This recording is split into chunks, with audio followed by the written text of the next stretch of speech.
semaine, votre MAC vous emmène au Semnoz découvrir le nouveau Télémix, à l'atelier vitrail avec les seniors et visiter l'exposition de Denis Malbos, plasticien. Montez le son, vous regardez Cénomag.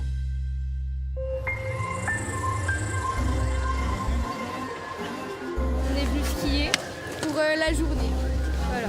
Parce qu'on est en vacances en même temps, du coup on en profite. Parisiens et Agnéciens étaient en vacances ensemble du 23 février au 3 mars. L'occasion pour les Agnéciens de recevoir leurs familles ou amis de Paris et de skier ensemble. Une grosse semaine donc pour la station du Semnoz. Mais grâce à son nouveau Télémix qui remplace l'ancien télésiège de Belvédère, pas d'attente en bas des pistes. C'est le jour à la nuit. Hein. Ah, c'est le top maintenant. Bon, je sais même pas 3 minutes on est en haut. C'est nickel par rapport à avant. Ben surtout ça se voit parce qu'il y a plus de flux et ça permet de venir rapidement sur les pistes plutôt que d'attendre des heures et des heures. Et il est aussi plus confortable. C'est bien plus rapide et puis tout le monde qui peut monter. Ça multiplie par 10 avant, vous vous rendez pas compte, le paquet de monde qui monte à la fois et puis ça va très vite surtout. Un grand succès donc pour ce nouveau Belvédère et de nombreuses capacités sont offertes par ce Télémix. On a remplacé un télésiège 4 places Pince-Fille qui devenait vétuste et qui était de moins en moins adapté à notre clientèle familiale, justement avec des enfants, avec beaucoup de débutants. On l'a remplacé par un télésiège assez spécial, c'est un mix de cabine et de siège, c'est-à-dire c'est un alternat, il y a une cabine et 4 sièges, et ça se répète. Cabine 10 places, siège 6 places. On choisit au départ si on veut monter en cabine ou en siège. Ça permet à une famille ou à un cours d'école de ski d'emprunter les cabines et de monter en sécurité dans un véhicule fermé sans avoir besoin d'accompagnement. Après, au niveau du télésiège, c'est un télésiège débrayable, donc le siège ralentit en gare, donc beaucoup plus facile à prendre, beaucoup plus confortable et beaucoup plus efficace puisque 6 places et en plus vous allez monter au sommet du Semnoz à 5 mètres secondes au lieu de 2,1 anciennement, donc moins de moitié du temps. 3 minutes pour monter. Je préfère les télésièges parce que j'ai plus d'air. J'aime bien les télécabines parce qu'il y a moins de gens, du coup on va plus vite. Quand il fait froid, on a le choix de la cabine où il fait moins froid et c'est très agréable. Donc oui, c'est très très positif. Alors on a aussi un garage de stockage qui est accolé à la remontée mécanique. C'est pas un hasard, c'est-à-dire que pour plusieurs raisons, on rentre les véhicules. On peut rentrer les véhicules le soir. En ce moment, il fait beau, on ne les rentre pas. Quand je dis les véhicules, ce sont les sièges et les cabines. Donc on peut les rentrer premièrement en été, on les met dans le garage, il y a moins d'usure, ils ne restent pas au soleil, à la pluie. Il y a moins d'impact visuel sur la ligne puisqu'il n'y a plus de sièges ni de cabines qui restent dehors, hors saison, hors exploitation. Ça permet aussi de varier le débit, c'est-à-dire qu'en semaine, on va peut-être sortir que les cabines et 20 sièges au lieu de sortir les 40. Il y a moins d'usure, il y a moins de puissance demandée, on s'adapte vraiment à la clientèle. S'il y a beaucoup de vent, on peut rentrer les cabines qui craignent un peu plus le vent puisqu'il y a plus de surface et on sort que les sièges. Le CIPAS aussi a réfléchi à une exploitation d'été. Ça permet aussi en été de ne sortir que les cabines si on veut exploiter que les cabines. On vient au ski au Semnoz depuis plusieurs années, mais on vient ici surtout quand il y a les petits-enfants, pendant les vacances. Et puis les après-midi, 3 heures, c'est excellent. Et surtout avec ce nouveau télécabine, là, c'est formidable. Un gain de temps, c'est une merveille par rapport aux autres années. Et si vous n'aimez pas le ski alpin, le Semnoz vous propose également 50 km de pistes nordiques, une piste de luge avec tapis, des itinéraires piétons damés et de quoi tout louer sur place. L'idée, c'est que les familles viennent passer une journée au Semnoz et que personne reste sur la touche, c'est-à-dire que les ados, les parents vont skier, soit en ski de fond, soit en ski alpin, en surf. Et puis les grands-parents avec les enfants vont faire de la luge, vont faire de la balade sur la piste, sur les itinéraires piétons ou d'équipés de raquettes. Donc l'idée, c'est vraiment que toute la famille passe une bonne journée au Semnoz. Et ce fut le cas pour tous les vacanciers grâce au soleil et à ce superbe Télémix. Atelier vitrail pour les seniors de plus de 60 ans. La direction senior de la Commune Nouvelle a lancé en 2017, année de la fusion, un projet de vitrail pour les seniors. Le principe, c'était de réaliser une œuvre collective avec des seniors des 6 communes.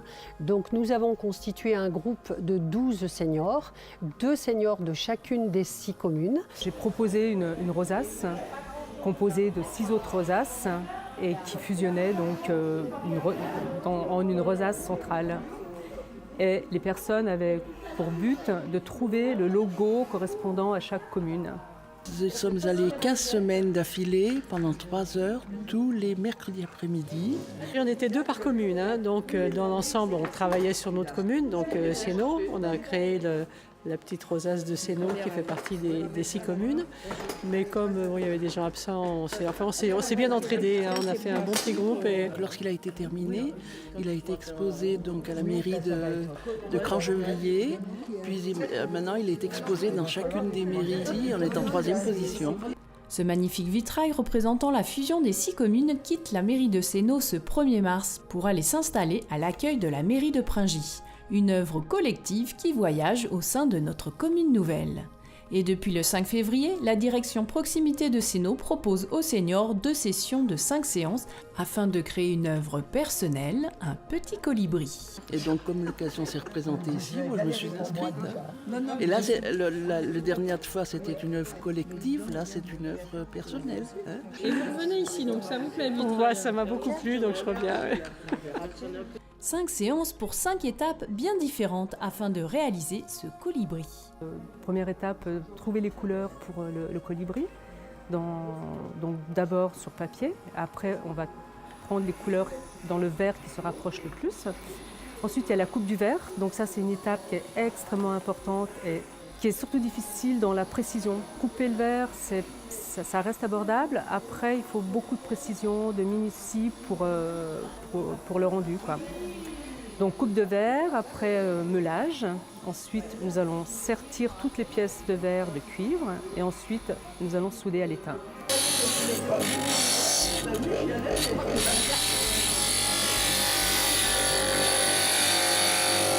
Ce premier groupe termine le 5 mars son colibri. Le deuxième attaquera le 19 mars. Hélas, tout est déjà complet, mais de nombreuses animations sont déjà prévues pour vous. Le mercredi 3 avril à 14h30, rencontre intergénérationnelle avec les enfants du DMJ qui vont chanter pour les seniors, suivi du pot de l'amitié. Vendredi 12 avril, visite guidée du centre horticole et atelier de rempotage. Inscription obligatoire au 04 50 33 45 35. Et la direction senior de la commune nouvelle a de nouveau un beau projet collectif. Il s'agit en fait d'une fiction qui va être préparée avec des seniors. Donc évidemment, les seniors vont être mis à contribution pour écrire le scénario de la fiction. Il y aura des acteurs dans cette fiction. Il y aura aussi des techniciens, des seniors qui seront proposés pour être derrière la caméra. On aura aussi des petites mains pour faire les décors et les costumes. Voilà, donc c'est un projet qu'on va conduire à partir du mois de septembre 2019. Mais on va le présenter aux seniors, déjà essayer de capter un petit peu des personnes intéressées, je pense, d'ici le mois de juin. Pour plus d'informations, n'hésitez pas à venir rencontrer Christine Georges en mairie de Sénaux ou la contacter par téléphone au 04 50 33 45 35.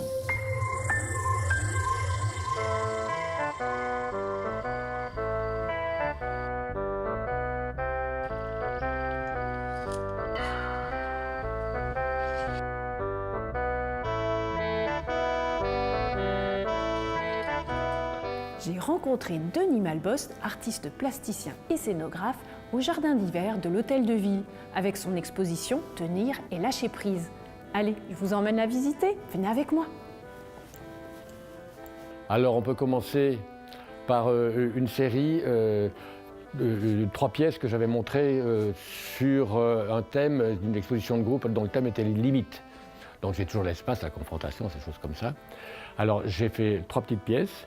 J'en ai fait une qui parlait sur l'horizon, avec 3 photos, où on voit un horizon, toutes les possibilités de l'horizon possibles. Hein. Donc, voilà.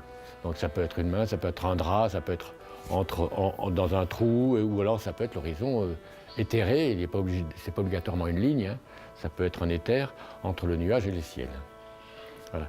Il y a eu autre chose, il y a une frontiéritoire. Ce que j'appelle frontiéritoire, ce sont toujours dans la limite, le mur. La frontière, le mur, le territoire. Que fait le mur quand il rentre dans un territoire? Quelles sont ses conséquences? Donc ça, là, il y a des conséquences d'un mur avec des différents territoires. Et accompagné avec une vidéo où on voit des gens, où on voit des paysages. C'est une vidéo qui dure 30 minutes où il y a différentes séquences panoramiques. Et dans ces panoramas, j'en décale l'un et l'autre, la vitesse, et regarde ce qui se passe le long du trait, là. C'est ça qui m'intéresse. C'est qu'on découvre, on voit les mêmes choses qui se croisent, qui vont dans un sens, qui vont dans l'autre. Et c'est très surprenant. Voilà. Et puis ensuite, là, c'est autre chose, c'est une autre histoire. C'est une histoire de réseau et de complexité de projection. C'est-à-dire qu'il y a... Je fais venir des branches, je colle des branches en sens contradictoire. Normalement, tout devrait aller vers la droite là, mais là, il y en a une qui vient à gauche. Et qu'est-ce qui se passe là quand ça se touche? Voilà, c'est ça. Et puis on voit la branche, c'est-à-dire la sculpture que j'arrange, qui est arrangée. Il y a le dessin de la branche, et puis en même temps vient l'ombre du dessin de la branche. Voilà, ça peut complexifier les choses. Voilà. L'expo reste ici jusqu'au 14 mars, alors n'hésitez pas à venir la voir et vous pouvez également contacter l'artiste à l'auditorium.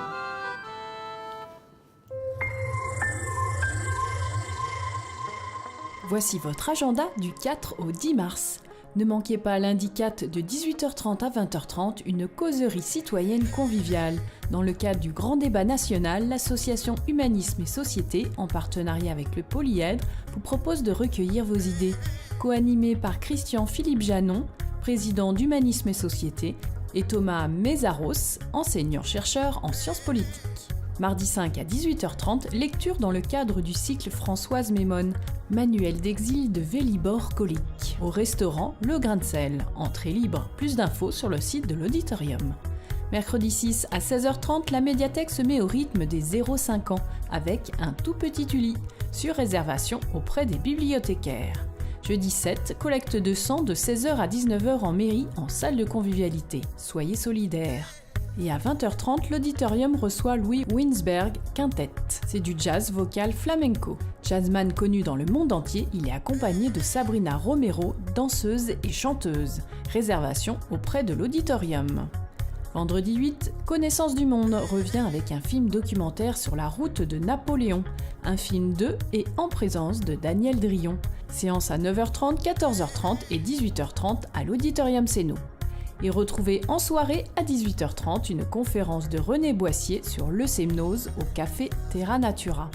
Samedi 9, atelier philo pour les CM1, CM2 et 6e, c'est à 10h, sur le thème Le bien et le mal. Atelier animé par Marie Villager. Entrée libre sur inscription uniquement. À 10h30, vernissage de l'exposition Aïcha en présence de l'auteur Hélène Funk. Partez à la découverte du haïku, cet art d'origine japonaise. Un voyage aux confins du lyrisme asiatique à voir et à entendre à la médiathèque jusqu'au 23 mars. Samedi 9, c'est aussi une journée de championnat pour Céno Annecy Squash. De 9h30 à 18h, Céno Annecy reçoit Antibes, Marseille, Lyon, Corbas, Annemasse et Villefontaine. Venez à Visaforme, 90 chemin des Prébouveaux, encourager nos 4 équipes annéciennes, 2 masculines et 2 féminines. Et dans le cadre de la langue française et de la francophonie, notez dès à présent la dictée qui aura lieu mercredi 13 mars à 18h et le salon du livre Lire sur la colline le dimanche 17 en salle de convivialité. Plus d'infos sur le programme disponible en mairie ou sur le site ville-ceno.fr. Cénomag est déjà terminé, mais on se retrouve la semaine prochaine. En attendant, abonnez-vous à notre page YouTube et vous recevrez toutes nos publications. À la semaine prochaine!